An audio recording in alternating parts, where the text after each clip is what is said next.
जी, अस्सलाम वालेकुम online students. आवाज़ आ रही है मेरी आपको?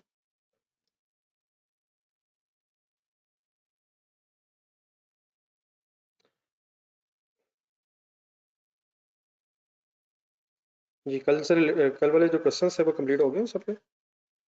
कल से रिलेटेड कोई क्वेश्चन थे किसी का?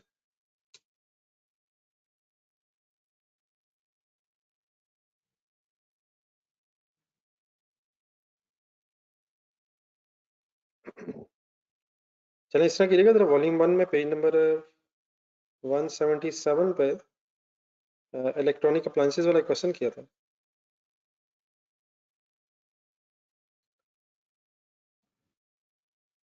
जरा काइंडली निकालिएगा वॉल्यूम 1 177 पेज।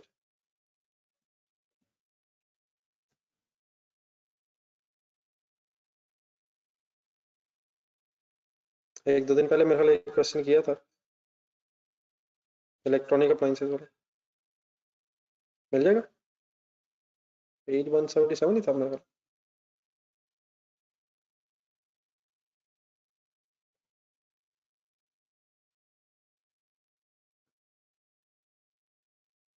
इससे ना नेक्स्ट पेज पे मिल गया प्लीज 177 पेज।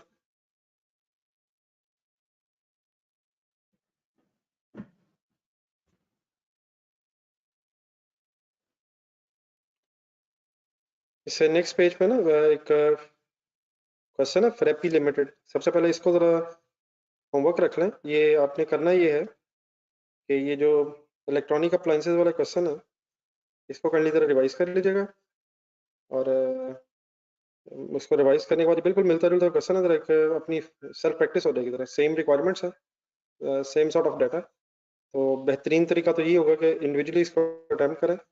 जहाँ की मसला रह जाए उसको इंशाल्लाह डिस्कस कर लेंगे। तो इसको कर लीजिए, होमवर्क रख लें पेज नंबर 177 पे 178 पे सॉरी जो क्वेश्चन है। ठीक है, बाकी टेस्ट वगैरह क्वेश्चन में अगर कोई इशू हो तो इंशाल्लाह डिस्कस कर लेते हैं। जरा बाकी बच्चे भी जरा कर लें। टेस्ट तो दे दिए ना सबने?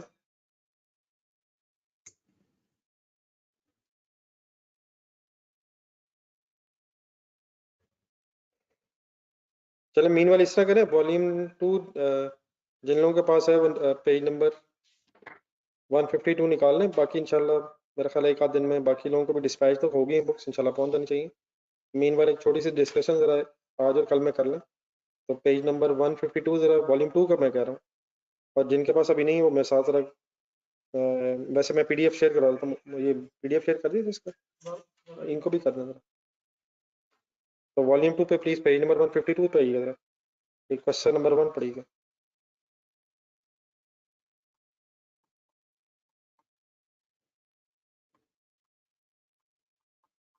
तो एक छोटी सी जरा डिस्कशन इसे कंप्लीट कर लें मेरे साथ।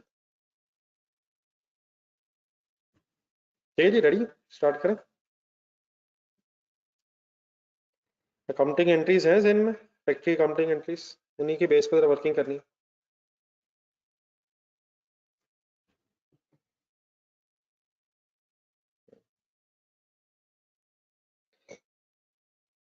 जी, क्वेश्चन मिल गया सबको? Question number 1।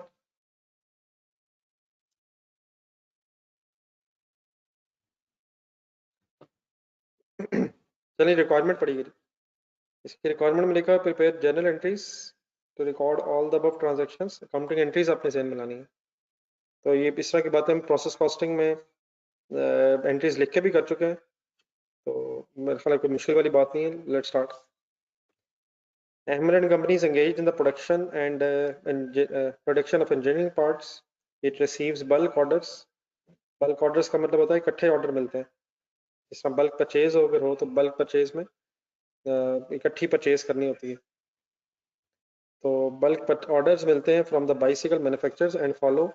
एक वर्ड आएगा आएगा इन क्वेश्चंस में, job order costing. Job order costing का सिंपली मतलब ये है कि जॉब्स का मतलब आप समझ लें कॉन्ट्रैक्ट है, और कॉन्ट्रैक्ट के ऑर्डर्स मिलते हैं और उसकी फिर अलग अलग कॉस्टिंग की जाती है। तो job order costing simply means कि जो ऑर्डर्स हमें मिलते हैं, काम के जो ऑर्डर हमें मिलते हैं उसकी हमने कॉस्टिंग करनी है। सिंपली डबल एंट्रीज हैं, लेजर्स वगैरह बनाने होते हैं।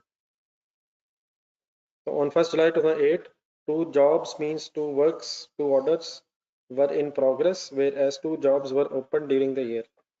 दो ऑर्डर्स पे काम चल रहा था और दो ऑर्डर्स पे काम ड्यूरिंग द पीरियड स्टार्ट हुआ है। तो the details are as follows. Jobs A B and C and D, 4 contracts पे वर्किंग हो रही है, ठीक है। तो सबसे पहले ओपनिंग वर्क इन प्रोसेस के बना उसके बाद रॉ मटेरियल इशूड, बस अब एंट्रीज यहाँ से ऑनवर्ड सेम बनाया जरा। रॉ मटेरियल अगर इशू हो फ्रॉम स्टोर तो वर्क इन प्रोसेस डेबिट हो जाएगा, रॉ मटेरियल क्रेडिट हो जाएगा। लेकिन अब 4 अगर हैं तो work in process A B C D respective amount से डेबिट हो जाएगा और मटेरियल अकाउंट क्रेडिट हो जाएगा। अभी मैं सिर्फ पढ़ देता हूँ, बाकी फिर अभी लिख के कर लेता हूँ सारा। देन उसके बाद फिर डायरेक्ट लेबर आवर्स दिए हुए और फिर डायरेक्ट लेबर का आर्ली रेट दिया हुआ है। तो डायरेक्ट लेबर आवर्स हैं, उन्हें आर्ली रेट से अगर मल्टीप्लाई करेंगे तो रिस्पेक्टिव जॉब्स की डायरेक्ट लेबर कॉस्ट आ जाएगी, उसकी डबल एंट्री फिर आपको पता है, work in process account debit हो जाएगा और फैक्ट्री पेरोल अकाउंट क्रेडिट हो जाएगा। आ जाता है याद? Work in process A B C D respectively debit हो जाएंगे और ठीक है, फैक्ट्री पेरोल अकाउंट आ जाएगा। फैक्ट्री पेरोल अकाउंट याद, फैक्ट्री से रिलेटेड जो सैलरी होती है उसको रिकॉर्ड करने के लिए। देन कुछ अदर रिलेटेड इन्फॉर्मेशन है एज फॉलोज है। तो इन्वॉल्वमेंट रखिएगा प्लीज, जस्ट लाइक जिस तरह फिजिकल क्लास में आप लोग इन्वॉल्व होते हैं। Factory overhead is applied to the jobs at the rate of 10 per labour hour. फिर अप्लाइड फैक्ट्री ओवरहेड्स का रेट दिया हुआ है, सिंपली ये जो 10 पर लेबर आ रहा है नंबर ऑफ आवर्स से मल्टीप्लाई करके अप्लाइड की फिगर आ जाएगी। अप्लाइड की फिर एंट्री आपको पता है, work in process debit and factory overheads credit. Next line में फिर फैक्ट्री ओवरहेड्स एक्चुअल दिए हुए हैं for the year amount rupees 9 lakh. तो एक्चुअल फैक्ट्री ओवरहेड्स की factory overheads debit, factory expenses entry कर लेंगे। अंडर ओवर अप्लाइड की एडजस्टमेंट फिर करेंगे, फैक्ट्री ओवरहेड्स के लेजर से रख के अप्लाइड और एक्चुअल का डिफरेंस। और फिर वो क्वेश्चन में बता रहा है कि उसे प्रॉफिट एंड लॉस में अपने चार्ज करना है। अगर ना बताया हो तो डेफिनेटली कॉस्ट ऑफ सेल में डेबिट क्रेडिट करेंगे। लेकिन अगर प्रॉफिट एंड लॉस वर्ड्स हैं तो रादर देन के कॉस्ट ऑफ सेल का हेड बनाए डेबिट क्रेडिट करते हुए simply profit and loss debit credit लिख देंगे, ठीक है। ये तो बातें आई होप के जहन में हैं आप लोगों के। देन उसके बाद वो कहता है जॉब ए मींस कॉन्ट्रैक्ट ए। जो जॉब ए था, जॉब ए थी जो, ये कंप्लीट हुई, इसका मतलब है काम कंप्लीट होने का की एंट्री बन जाएगी finish goods debit and work in process credit. Then वो कहता है all goods were ship to the customer. इस सेंटेंस का मतलब होगा कि गुड्स चीज़ें कस्टमर को भिजवा दी हैं, तो इसका मतलब सेल हो गई है तो सेल की एंट्री करेंगे। लेकिन सेल की एंट्री करते हुए फिर कॉस्ट ऑफ सेल की भी एंट्री होती है एट कॉस्ट प्राइस, वो फिर मैं फिगर्स के साथ अभी डिस्कस करता हूँ। यहाँ तक समझ आ रहा है प्लीज सबको?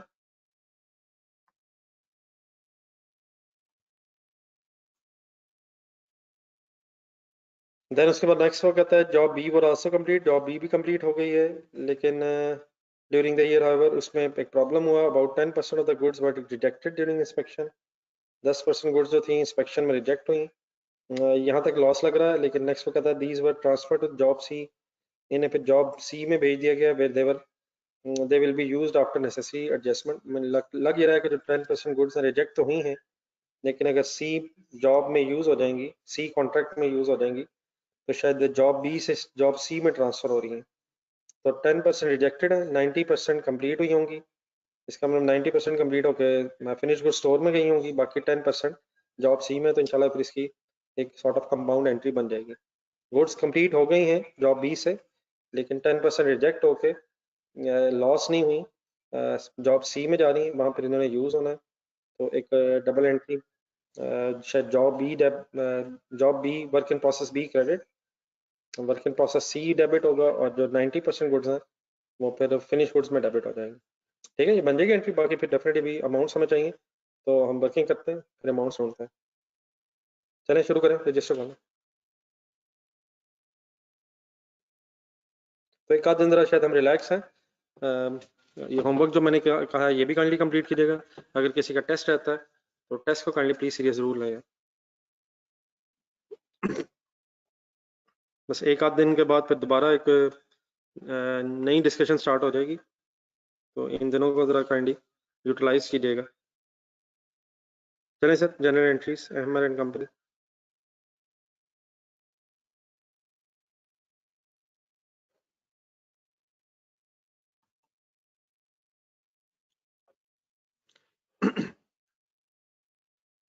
जी सीक्वेंस में चलें। सबसे पहले तो ओपनिंग वर्क इन प्रोसेस है, बैलेंसेस सच लास्ट ईयर से नेक्स्ट ईयर में कैरी फॉरवर्ड हो जाएगा। रॉ मटेरियल यू इशूड से शुरू करें। एक एंट्री देख लें, मेरा ख्याल है एक एंट्री समझ लेने के बाद बाकी आपको फिर सारा आइडिया हो जाएगा। अब 4 जॉब्स हैं ए बी सी डी, तो एक कंपाउंड डबल एंट्री बन जाएगी, work in process A debit, work in process B debit, work in process C debit, work in process D debit. Respective amounts given है, rupees in thousands में लिखना है, data simply thousand में ही है। 800, 1200, 1500, 600 और calculate करना है सम इसका बन जाएगा शायद 4100 शायद।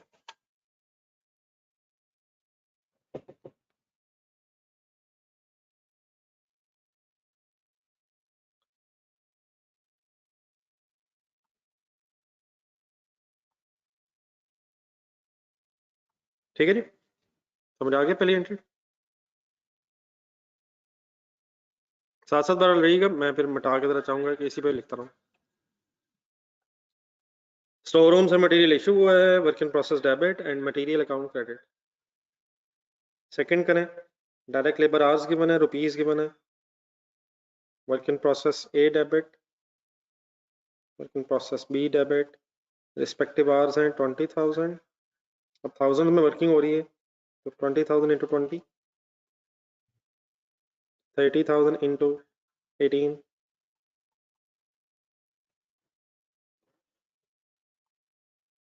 15,000 into 16,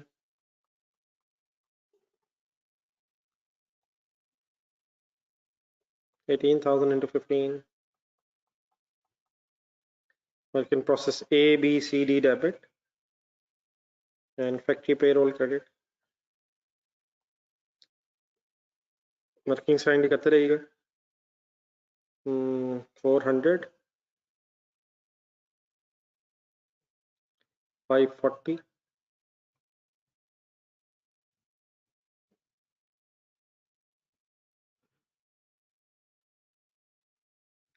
240 and 270।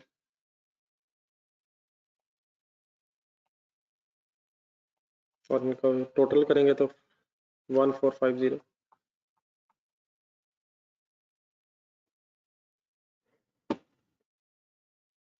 Okay,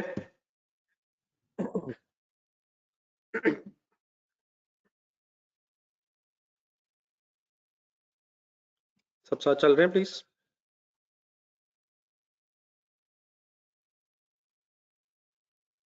then next entry बनाई थी अप्लाइड, अप्लाइड फैक्ट्री ओवरहेड्स की, रेट दिया हुआ 10 पर आवर। करें फाइनल, मैं भी लिख रहा हूँ। Double entry of applied is work in process debit,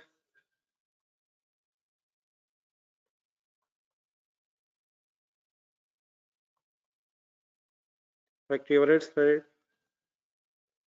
absorption rate दिया हुआ है 10 per hour, simply labour hours दिए हुए हैं, labour hours 10 hours, 10 per hour sorry, तो 20 into 10,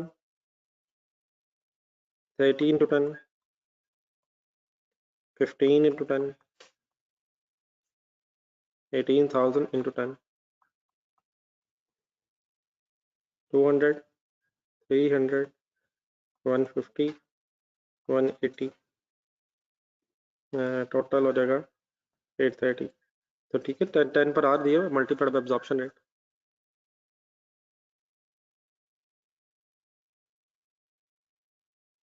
ये डेफिनेटली डेट्स हो तो डेट्स के साथ एंट्रीज लिखेंगे। इकट्ठे हो जाए प्लीज अप्लाइड तक।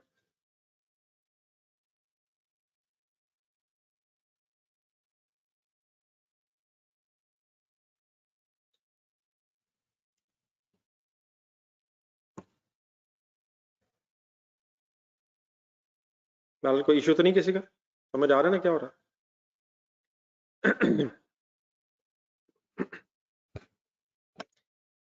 देन सर जी उसके बाद एक्चुअल फैक्ट्री ओवरहेड्स आ गए हैं, लिखें entry.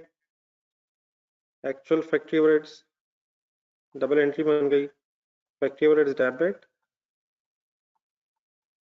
Factory expenses credit, rupees 900,000, thousands में 900 रह गया।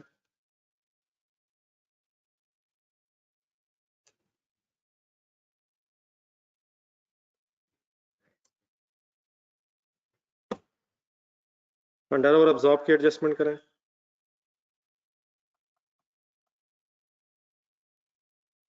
वैसे तो फिगर्स इजी हैं। 900,000 एक्चुअल है, 830 अप्लाइड है, तो 900 और 830 में एक्चुअल अप्लाइड लिख के अंडर और अप्लाइड फाइंड आउट करना एडजस्टमेंट करने के लिए। लिखा हुआ है profit and loss account, therefore अब साथ P&L लिख लें, बन जाएगी double entry. Profit and loss debit, profit and loss debit हो जाएगा, and factory overheads credit. Profit and loss word इसलिए आ गई क्योंकि उसने स्पेसिफाई किया है, अगर ना बताता तो ऑब्वियसली फिर कॉस्ट ऑफ सेल्स वर्ड आना था। अंडर अप्लाइड,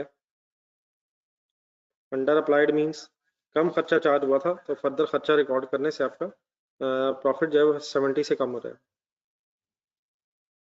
चल रहे हैं ना यार, कोई इशू वाली बात तो नहीं है।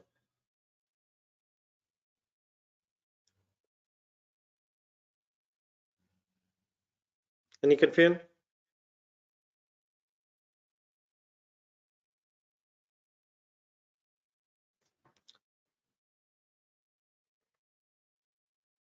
एंट्रीज नोट करनी है, यहाँ तक बता दीजिएगा, मैंने जरा स्पेस क्रिएट करनी है, जरा साफ करना।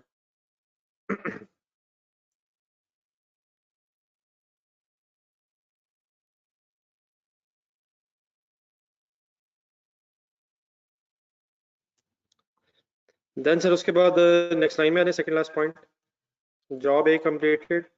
अब जॉब ए कंप्लीटेड का मतलब हुआ कि जो काम था वो अगर कंप्लीट हो गया तो फिनिश गुड्स डेबिट हो जाएंगी और वर्क इन प्रोसेस क्रेडिट, लेकिन उनके डिफरेंट प्रोजेक्ट्स हैं, डिफरेंट ऑर्डर्स लग रहे हैं, तो फिनिश गुड्स, ये पहले बात पूरी सुन लीजिएगा जरा। Finish goods A debit and work in process a credit. तो वर्क इन प्रोसेस में गुड्स थी एक ऑर्डर की, वो लेस होके फिनिश गुड्स में डेबिट, लेकिन ये एंट्री जो है ये कॉस्ट ऑफ गुड्स मैन्युफैक्चर्ड की अमाउंट से होगी, कॉस्ट ऑफ गुड्स मैन्युफैक्चर्ड की अमाउंट से होगी। तो कॉस्ट ऑफ गुड्स मैन्युफैक्चर्ड कैसे कैलकुलेट होगी? वर्क इन प्रोसेस का सर एक लेजर अपने जहन में लाना जरा, साथ साथ में रहिएगा, गौर से सुना जरा।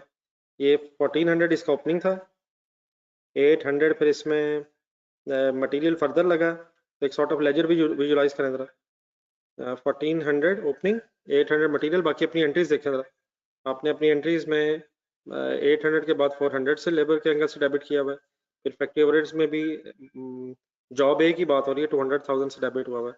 तो इट मीन्स अगर मैं total cost of goods manufactured find out करना चाहूँ तो 1400 ओपनिंग था, 800 मटेरियल यूज हुआ, फर्दर लेबर कॉस्ट इंक्री 400 और फैक्ट्री ओवरहेड्स अप्लाइड हुए हैं 200, तो टोटल मैन्युफैक्चरिंग कॉस्ट बन गई है मिला के, बताएंगे वैसे कितनी बन गई है?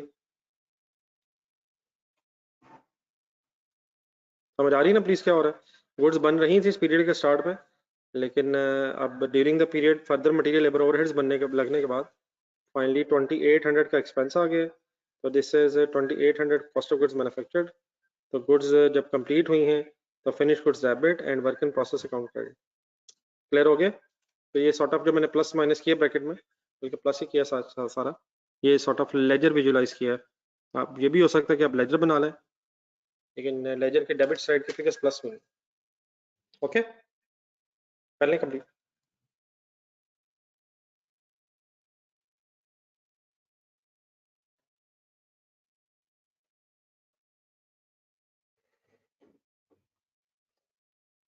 तो फिनिश गुड्स डेबिट और वर्क इन प्रोसेस क्रेडिट वाली एंट्री होती है कॉस्ट ऑफ गुड्स मैन्युफैक्चर्ड की अमाउंट से। Any confusion? साथ साथ चाहिएगा जी प्लीज।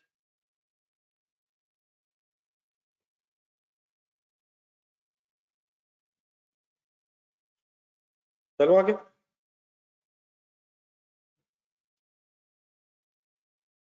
देन इसी सेंटेंस में नेक्स्ट लिखा हुआ all goods ship to the customer, sale हुई है। अब सेल पे दो चीजें ज़हन में आनी चाहिए, पहले बात सुन लीजिएगा। डेफिनेटली सेल की एक एंट्री है डेटर या कैश डेबिट, ना पता हो तो शायद क्रेडिट सेल है, तो डेटर डेबिट सेल क्रेडिट। 2800 अब कॉस्ट होगी, जो गुड्स वो बनाने की कॉस्ट है, तो अगर कोई मार्कअप मार्जिन दिया होता तो यकीनन सेल प्राइस निकाल सकते थे।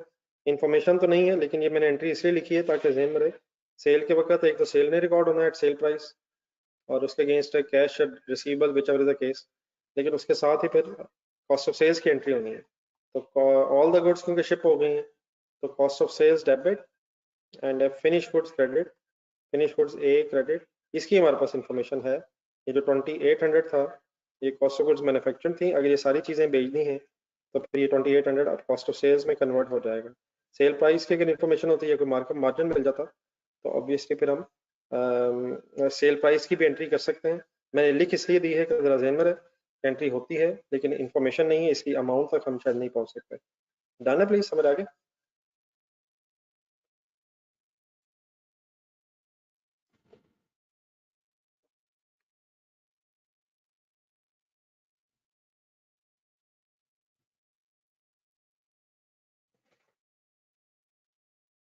ये कंप्लीट कर लेंगे तो काइंडली ज़रा बता दीजिएगा, मैं फिर लास्ट एंट्री ज़रा थोड़ी सी ज़रा डिफरेंट है, उसको डिस्कस कर लेते हैं। समझ आ गया please? It cost of sales and debtor sales वगैरह।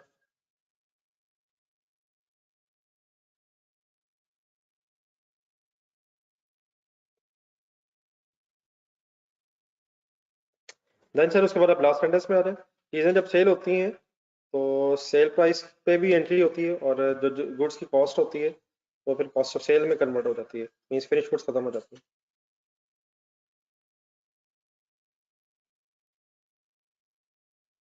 जी राम साहब, मेरे ख्याल आपका स्पेसिफिक इशू है, ज़रा रीज्वाइन करके देख लें, अदरवाइज मेरे ख्याल ठीक चल रहा है। जी सर, लास्ट में कहता है जॉब भी, ये भी बात पूरी पहले सुन लीजिएगा, जॉब भी ऑल्सो कम्प्लीटेड, लेकिन उसमें से 10% गुड्स जो है रिजेक्ट तो हुई हैं लेकिन सी में चली गई हैं। तो इसका भी तरीका करनी पहले वही करना है। अपनी एंट्रीज भी देखें, कॉस्ट ऑफ गुड्स मैन्युफैक्चर्ड इकट्ठी करें जरा। स्टार्टिंग पॉइंट था 25 लाख ओपनिंग, बाकी अपनी एंट्रीज में ढूंढा जरा। Material B, work in process को, बी को कितना मटेरियल और लगा? 1200 था। काइंडली ढूंढिएगा प्लीज फिगर साथ साथ। लेबर की कॉस्ट थी 540 और ओवरहेड्स फर्दर ऐड हुए थे 300,000। तो इनका सम बन जाएगा, काइंडली सम बताएं। पहले एंट्री पूरी करवा दीजिएगा काइंडली। ये सम हो जाएगा 4540। तो वर्क इन प्रोसेस बी तो क्रेडिट हो गया है 4540, लेकिन इसमें से जो 10% गुड्स हैं वो चली गई हैं वर्क इन प्रोसेस सी में, जॉब सी में। तो 10% इसका बनेगा 454। बाकी जो फिर 90% गुड्स हैं वो अगर कंप्लीट हुई हैं और उनकी इंफॉर्मेशन नहीं है तो फिनिश गुड्स डेबिट हो जाएंगी। तो finish goods B debit by 90%, 10% rejected है but transfer to work in process C है, तो इसलिए work in process C debit हो जाएगा बी की जगह। और बैलेंसिंग फिगर मेरा ख्याल आ जाएगी रुपीज 4086 रिगार्डिंग 90% फिनिश गुड्स।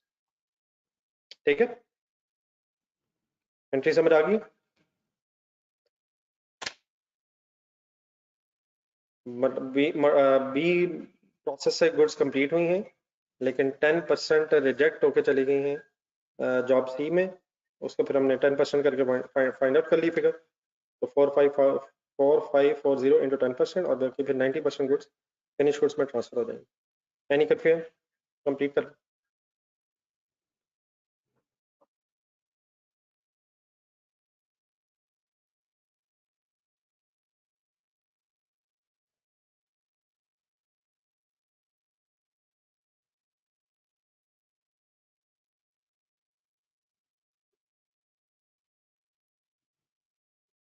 जी 21,500 इसका ओपनिंग बैलेंस है। जिस तरह 1400 ओपनिंग बैलेंस अब वर्क इन प्रोसेस ए का, इसी तरह 2500 opening work in process B की फिगर थी।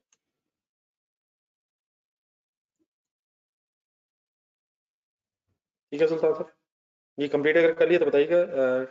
टाइम है मेरा, एक और छोटा सा क्वेश्चन कर लेते हैं।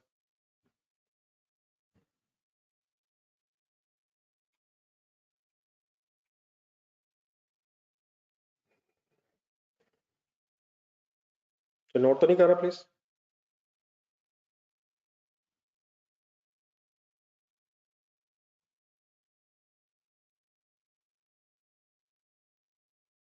चलिए नेक्स्ट क्वेश्चन में एक प्रोसेस कॉस्टिंग के भी पॉइंट आ रहा है, लेकिन प्रोसेस कॉस्टिंग मेरे ख्याल आपने एक आध दिन पहले रिवाइज की है, तो सही कोशिश करिएगा मेरे साथ।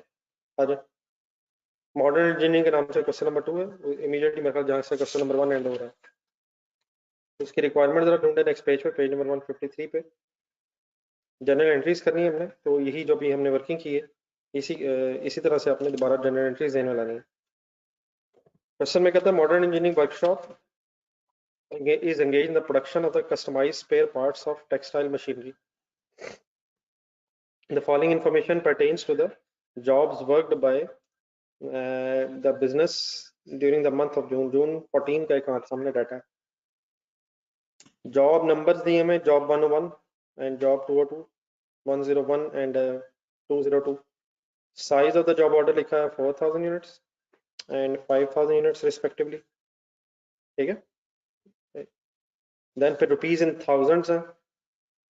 ओपनिंग वर्क इन प्रोसेस सिर्फ जॉब 101 में है, जॉब 202 में नील दिया हुआ। Once again raw material consumed है, वर्क इन प्रोसेस 101 202 डेबिट हो जाएंगे, मटेरियल अकाउंट क्रेडिट हो जाएगा। डायरेक्ट लेबर यूज्ड उसके बाद है 100 रुपीज पर आवर रेट दिया हुआ, लेकिन आगे आवर्स नहीं है, ये रुपीज इन थाउजेंड्स का डाटा हमारे पास है, ऑलरेडी ये रुपीज ही है। हाँ, अगर हमें जरूरत पड़े तो शायद नंबर ऑफ आवर्स आ सकते हैं बेस्ड ऑन दिस रेट, ठीक है। क्या ख्याल है? रुपीज दिए तो हमें 5000 एंड 8000 इन थाउजेंड्स, लेकिन अगर वर्किंग करनी पड़ जाए तो डेफिनेटली हम 50,000 आवर्स बन जाएंगे शायद, और 80,000 आवर्स बन जाएंगे। और अगर थाउजेंड्स में है तो डाटा क्योंकि थाउजेंड्स में, तो 50 और 80 आवर्स बन जाएंगे यहाँ से। लेकिन बहरहाल फिगर्स क्योंकि अवेलेबल है तो शायद यहाँ आवर्स की जरूरत नहीं है। नेक्स्ट वो कहता है overheads are applied to the jobs at the rate of 25 per direct labour our. तो इसके लिए आवर्स की जरूरत पड़ेगी। 25 रुपीज रेट दिया हुआ है, तो जो भी आवर्स निकलेंगे रिस्पेक्टिव जॉब के उसको 25 से मल्टीप्लाई कर देंगे।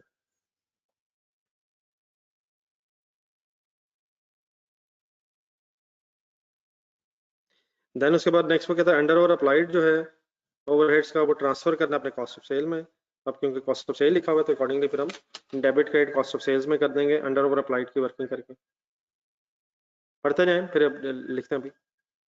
देन वो कहता है जॉब 101 जो है वो कंप्लीट हुई ड्यूरिंग द मंथ, और and the goods were sent to the warehouse for delivery to the customer. तो वो job 101 work in process credit हो जाएगा, फिनिश गुड्स डेबिट है। वर्क इन पहले warehouse means store room में पहुंची है। नेक्स्ट लेकिन वो कहता है during the transfer to warehouse में जब ट्रांसफर कर रहे थे तो 160 यूनिट्स डैमेज हो गए हैं। इसकी काइंड जरा एक वर्किंग रख लीजिएगा साथ। 4000 टोटल इसके यूनिट्स थे, हमें क्वेश्चन में बताया हुआ था, तो उसमें से 160 जो यूनिट्स हैं वो डैमेज हुए हैं। तो इसका मतलब बैलेंसिंग फिगर निकालना जरा। 4000 में से 160 माइनस करके 3840 यूनिट्स बन जाएंगे।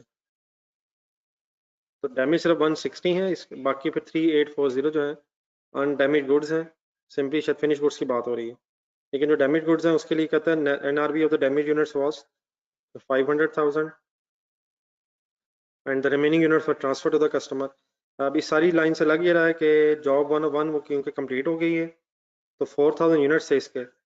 4000 यूनिट्स में से 3840 फिनिश गुड्स रूम में पहुंचे। बाकी जो 160 हैं वो भी वेयर हाउस से तो वेयर हाउस में तो ट्रांसफर हो रहे थे during transfer to warehouse, लेकिन सही कंडीशन में नहीं पहुंचे, और उसकी फिर एक एनआरवी दी हुई है। एनआरवी फिर इसी इसकी इंडिकेशन है कि इसे शायद अभी फ्यूचर में बेचना है, तो ये शायद 500 यूनिट्स अभी बिके नहीं है। बाकी जो फिर बचेंगे वो उसने बताया कि 3840 वो फिर सेल भी हो गए हैं। तो दो हिस्सों में एक वर्किंग करेंगे कि ये जो डैमेज यूनिट्स हैं या जो कंप्लीट यूनिट्स हैं ये फिनिश गुड्स में कैसे पहुंचे किन एंट्रीज के साथ, और फिर जो रिमेनिंग यूनिट्स हैं उनकी फिर सेल और कॉस्ट ऑफ सेल्स की वर्किंग करेंगे। ठीक है, ये समझ आ गया 3840 जो रिमेनिंग यूनिट्स हैं।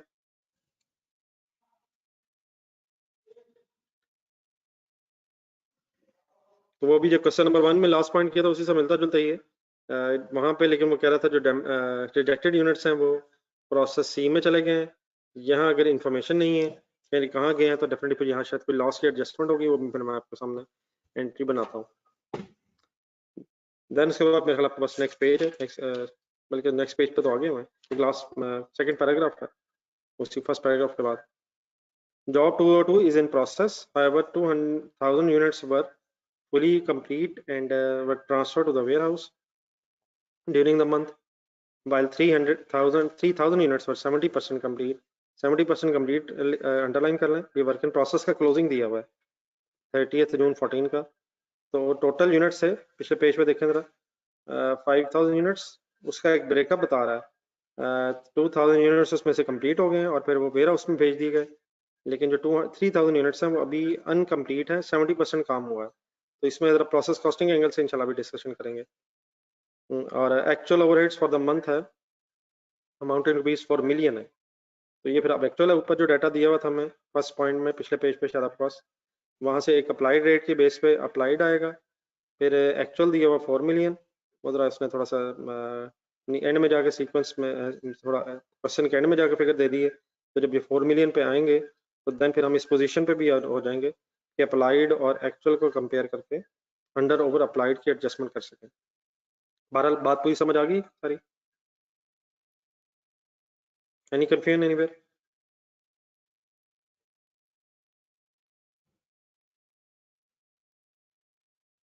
बाकी मेरे ख्याल रजिस्टर खोल लें, फिगर्स लिख के करते हैं, फिर जहाँ जहाँ जो इशूज आएंगे रिजॉल्व करते हैं इंशाल्लाह। रेडी?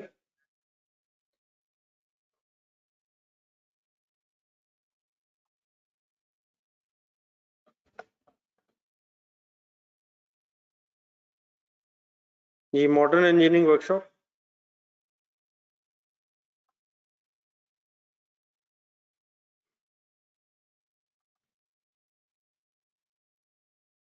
स्टार्ट लें sir. Opening work in process से आगे रॉ मटेरियल कंज्यूम की फिगर से शुरू करें।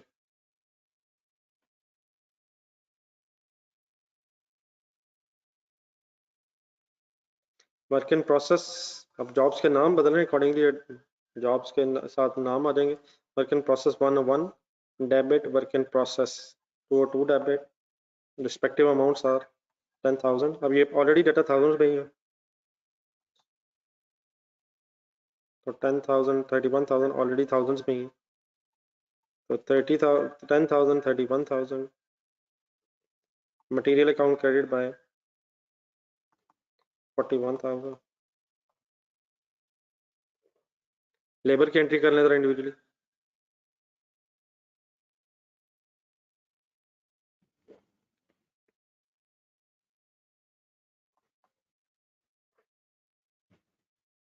Work in process debit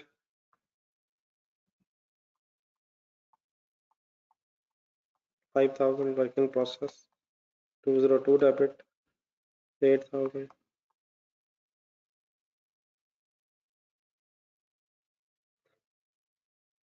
factory payroll credit by 13,000।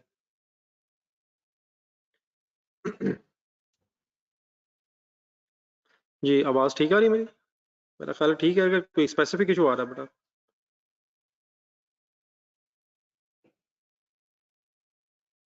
Kindly अगर किसी का इशू आ रहा है तो प्लीज़ रीजॉइन करके देख लें। मेरा ख्याल है स्पेसिफिक इशू है।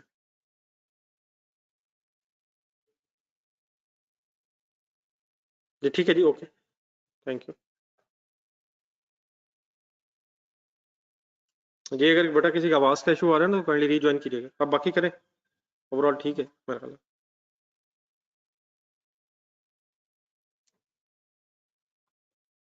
जी लेबर वाली एंट्री हो गई, लेबर वाली एंट्री हो गई है। अप्लाइड वाली करें। अप्लाइड रेट दिया हुआ 25 आवर्स की वर्किंग करें।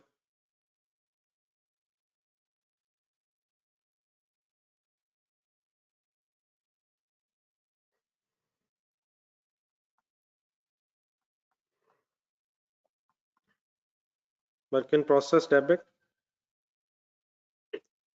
अब 5,000 रुपीज़ से और 8,000 रुपीज़ से आवर्स बन सकते हैं बेस्ड ऑन 100 रेट। तो 5,000, अब मैं थाउजेंड में ही कर रहा हूँ, 1000 में ही यार आएंगे, divide by 100 into 25 absorption rate. तो 15 टू 25 शायद बनता है। 15 टू 25 1250। और secondly 8,000 divide by 100 into 25 1200 I think, sorry 2000।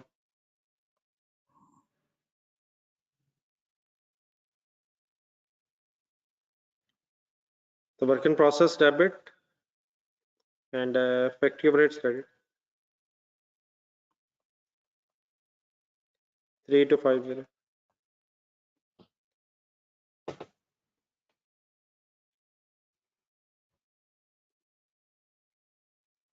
ये ठीक है जी, प्लीज फिगर्स ठीक है।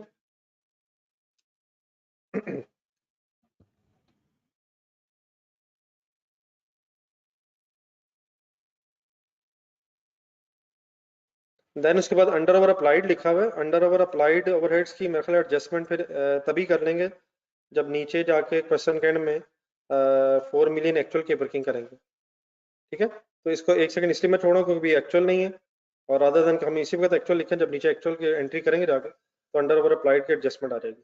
तो याद रख लेंगे प्लीज। पहले दूसरी वर्किंग्स करना, इसको इस पे आते हैं फिर बाद में। सेकंड जो पैराग्राफ है नेक्स्ट पेज पे, अब इस पे जरा फोकस कर दीजिएगा, शायद यही बस एक एंट्री इसमें थोड़ी सी समझने वाली है। पढ़ लीजिएगा पूरा पैराग्राफ, 3 लाइन। वो कहता है job 101 was completed during the month and the goods were sent to warehouse for delivery to the customer. Job 101 complete हुई है और द गुड्स फिर वेयरहाउस को सेंड कर दी गई, लेकिन during the transfer to the warehouse 160 units were damage, और उसकी फिर एनआरवी दी हुई है, रिमेनिंग की ट्रांसफर टू कस्टमर भी है। तो दो हिस्सों में ये मैं एंट्री करता हूँ। पहले आपसे रिक्वेस्ट है जरा सुनिएगा प्लीज गौर से। सबसे पहले कैलकुलेट कर लें कि ये जो जॉब 101 है इसका टोटल खर्चा कितना है, starting from this opening work in process. Already 15,000 का तो पीरियड के स्टार्ट पे भी एक्सपेंस आ चुका था, तो कैंडी पहले पूरा प्लीज देखिएगा। 15,000 प्लस 10,000, उसके बाद प्लस लेबर वाला 5,000, मटेरियल का 10,000, लेबर 5,000, और फैक्ट्री ओवरहेड इज 1250, और ओपनिंग 15 प्लस करके ये टोटल फिगर मेरा ख्याल बन जाएगी 31250। तो देखिएगा काइंडली। हाँ जी ठीक है, तो 31250 आप ध्यान में रखिएगा, और एंट्री सुना जरा। ये वर्क इन प्रोसेस 101 क्रेडिट हो जाएगा 31250। ये असल में गुड्स यहाँ से निकल गई थी, during the transfer to warehouse पर प्रॉब्लम आया, तो 160 के अलावा अगर बेटा यूनिट्स हैं तो उनके अगेंस्ट तो फिर कोई इशू नहीं है, फिनिश गुड्स डेबिट हो जाएगा। फिनिश गुड्स 101 के नाम से अकाउंट जो है वो डेबिट हो जाएगा। उसकी कॉस्ट बन जाएगी 31250 डिवाइडेड बाय 4000, टोटल 4000 यूनिट्स है, ये 4000 यूनिट्स की कॉस्ट है, लेकिन मल्टीप्लाई बाय 3840 जो गुड यूनिट्स हैं उनकी कॉस्ट आप निकाल सकते हैं। ठीक है, समझ आ रहा है प्लीज क्या हो रहा है। 31,250 टोटल था, इसमें से फिर 30,000 जो है वो फिनिश गुड्स में डेबिट हो जाएगा। अभी पहले सारी वर्किंग सुन लीजिएगा प्लीज। अब बैलेंसिंग फिगर अगर निकालेंगे 30,000 में और 31250 में, 31250 में, तो ये 1250 बनता है। 1250 इन अदर वर्ड्स हम ये भी कह सकते हैं कि 160 यूनिट्स की कॉस्ट है। जरा चेक कर लें जरा, 31250 डिवाइड बाय 1000 इंटू 160 अगर आप करेंगे तो वही 1250 आएगा। कर लिए चेक प्लीज, कर लें कर ली। 31250 डिवाइड बाय 400,000 यूनिट्स और मल्टीप्लाई बाय 160 करेंगे तो balancing figure 1250 cost of those goods आ जाएगी जो डैमेज हो गई हैं। अब अगर तो ये एनआरवी ना दी होती है 5 लाख जो एनआरवी दी हुई है, फिर तो इसका मतलब था ये सारा ही लॉस है, लेकिन अभी भी हमें 1250 के अगेंस्ट 1250 कॉस्ट के अगेंस्ट 500 एक्सपेक्टेड है कि मिल जाएगा। तो देयरफॉर ये भी अभी गुड्स जो हैं एज एन एसेट हमारे पास पड़ी लेकिन डैमेज फॉर्म में है, तो डैमेज गुड्स कह लें या डैमेज फिनिश गुड्स कह लें, उनके सामने 500 आएगा। ठीक है, और अब बैलेंसिंग फिगर फिर इसका मतलब सारा लॉस नहीं हुआ, 1250 में से 500 माइनस करके बस 750 का नेट लॉस रह जाएगा। तो जो 750 है वो फिर आपके सिर्फ प्रॉफिट एंड लॉस में जाएगा। ठीक है, बात समझ आती।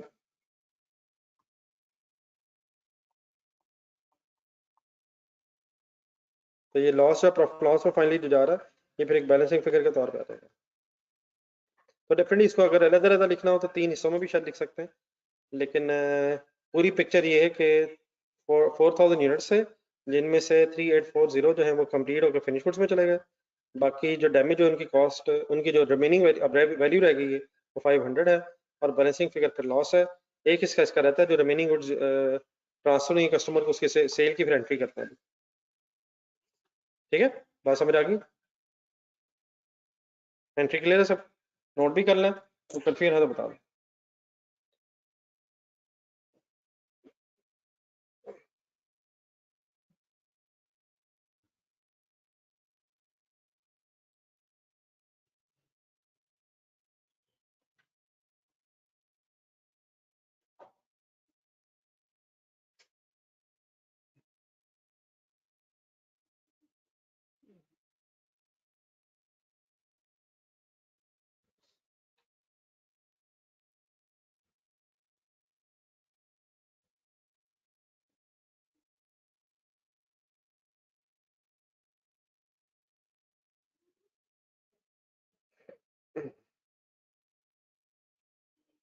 जी, वेटिंग फ्रॉम योर साइड, जब एंट्री लिख लेंगे तो काइंडली बताइएगा।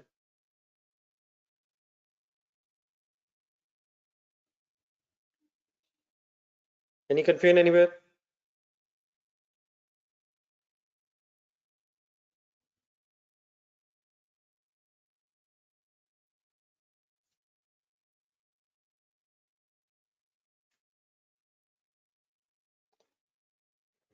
देन उसके बाद फिर रिमेनिंग जो गुड्स हैं वह सोल्ड, अगर ट्रांसफर तो कस्टमर भी हैं तो इसकी एक सेल की एंट्री बनेगी वंस अगेन, लेकिन सेल की इंफॉर्मेशन नहीं है। मैं ये दोबारा डेटर डेबिट सेल क्रेडिट इसलिए लिख रहा हूँ just to emphasise in front of you, अगर सेल प्राइस हो तो फिर ये एंट्री भी होनी चाहिए, लेकिन उसकी इंफॉर्मेशन ना होने की वजह से बस कॉस्ट ऑफ सेल वाली एंट्री करना है। लेकिन सारी 4,000 यूनिट्स, सारे 4,000 यूनिट्स नहीं सेल हुए, सिर्फ रिमेनिंग सेल हुए हैं। तो finish goods credit by cost of sales debit finish goods credit by ये 30,000 हो जाएगा, रिमेनिंग गुड्स सोल्ड हुई।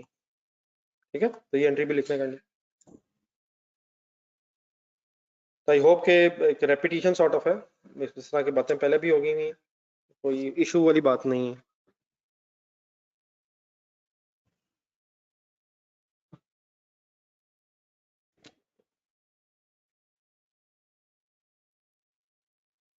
चलें आगे, काइंडली अगर नोट कर लिए तो बताइएगा।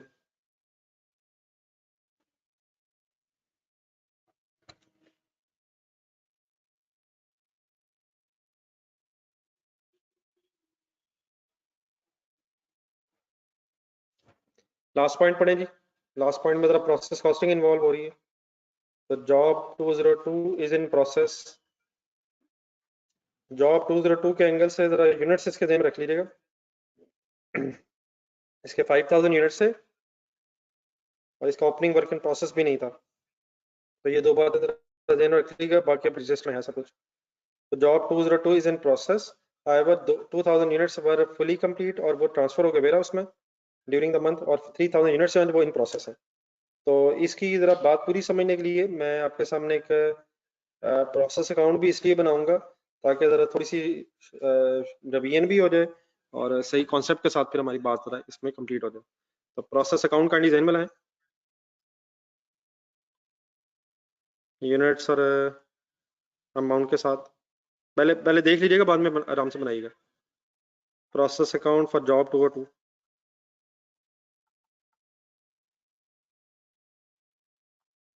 ब्रॉट डाउन नहीं था इसका। इनपुट यूनिट्स, अगर जॉब का साइज 5,000 है तो 5,000 यूनिट्स इनपुट थे। बाकी अपनी वर्किंग करनी जरूर देखिएगा प्लीज। मटेरियल लगा है, पूरा करें जरा। मटेरियल लगा है 31,000।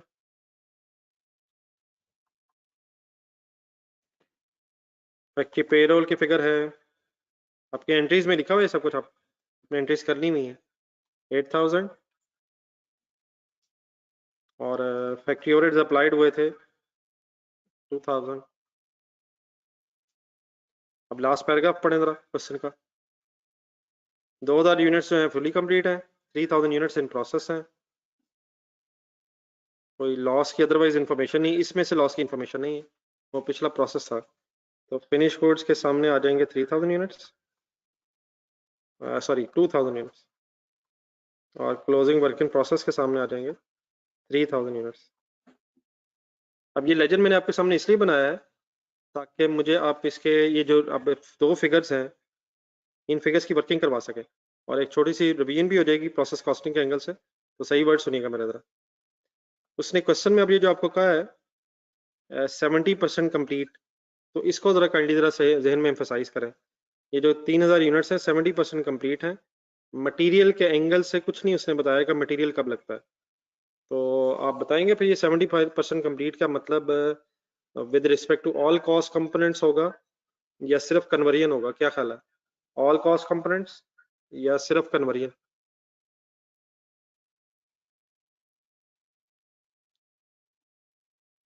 अब 70% कंप्लीट है और मटेरियल की इंफॉर्मेशन नहीं है, क्या ख्याल है? ओपिनियन दे सर।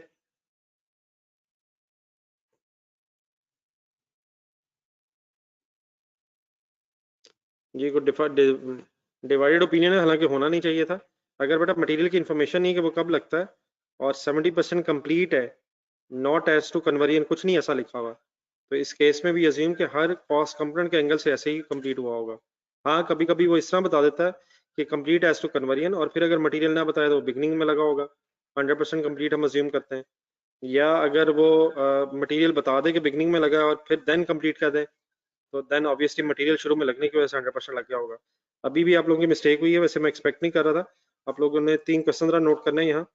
एक क्वेश्चन नंबर 6, क्वेश्चन नंबर 8 और एक फाउल लिमिटेड था। ये तीनों कैंडी जरा रिवाइज कीजिएगा इस एंगल से।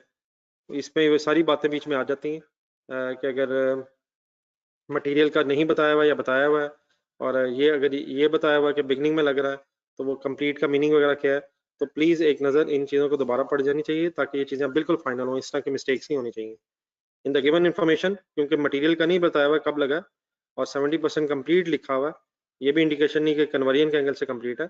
देयर फोर वी अज्यूम के हर कॉस्ट कंपोनेंट के एंगल से कंप्लीट है। बात क्लियर है मेरी? कुछ याद आ गया? 12 क्वेश्चंस नोट करें, इनको रिवाइज करना पे टाइम निकाल के आज। साथ साथ प्लीज जो जो कहूँ रिवाइज जरूर करें, 1 मिनट लगेगा, जरूर क्वेश्चन देखिएगा तीनों। समझ आ गया प्लीज? ऑल कॉस्ट कंपोनेंट्स फिलहाल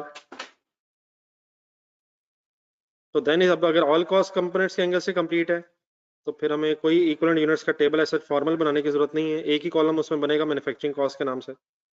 आई होप कि ये भी वर्ड याद आ गए होंगे। और फर्स्ट प्रोसेस ही एक ही प्रोसेस लग रहा है, कोई सेकंड या सब्सिक्वेंट प्रोसेस की स्टोरी भी नहीं है।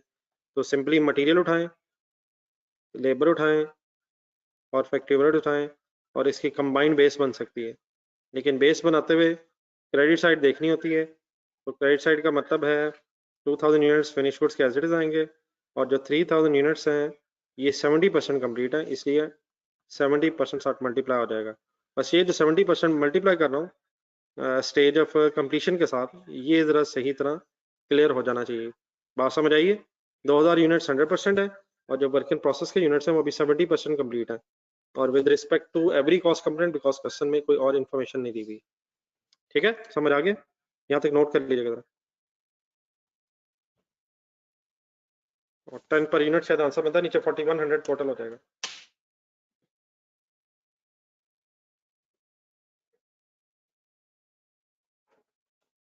बता दीजिएगा, कोई कंफ्यूजन तो नहीं रहेगी इस बात?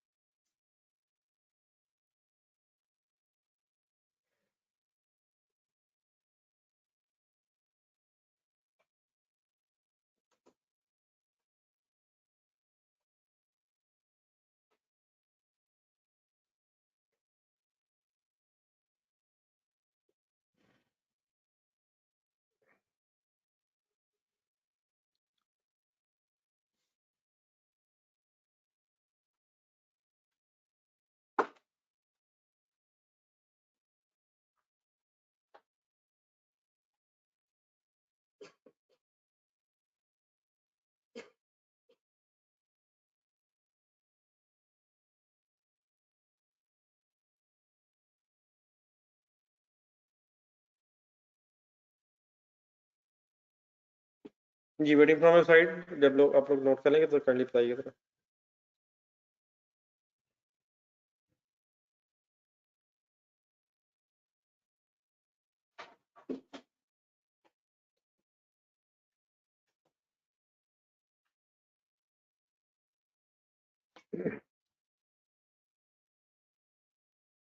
चलें बस कॉस्ट एलोकेशन फिर कर लें, बाकी इसको एक दो स्टेप्स रह गए हैं, मेरे ख्याल सफिशिएंट टाइम नहीं है, इंशाल्लाह कल दोबारा यहीं से स्टार्ट कर लेंगे। आप लोगों ने वो एक पेज नंबर 178 पे वॉल्यूम 1 में जो क्वेश्चन मैंने कहा वो काइंडली जरा जरूर अटेम्प्ट करना, बस कॉस्ट एलोकेशन कंप्लीट कर लें।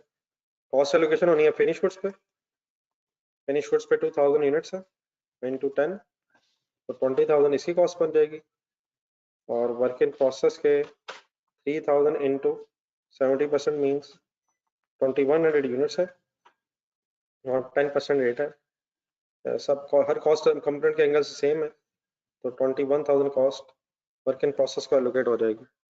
ठीक है, तो ये ज़रा एंट्रीज रह गई हैं, तो इंशाल्लाह फिर ये कल ही करते हैं, यहाँ तक बस नोट कर लीजिएगा ज़रा।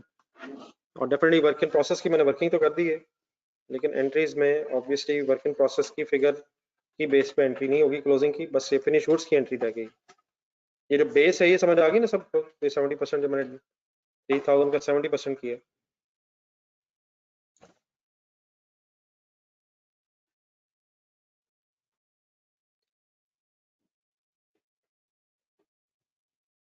Any confusion?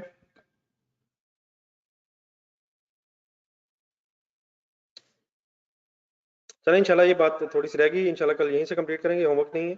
आप लोग काइंडली क्वेश्चन अटेम्प्ट कीजिएगा page number 178 of volume 1, please जरूर कीजिएगा, ये चीजें साथ साथ करेंगे तभी बात बनेगी। ठीक है, अल्लाह हाफिज, इंशाल्लाह फिर कल मुलाकात होगी।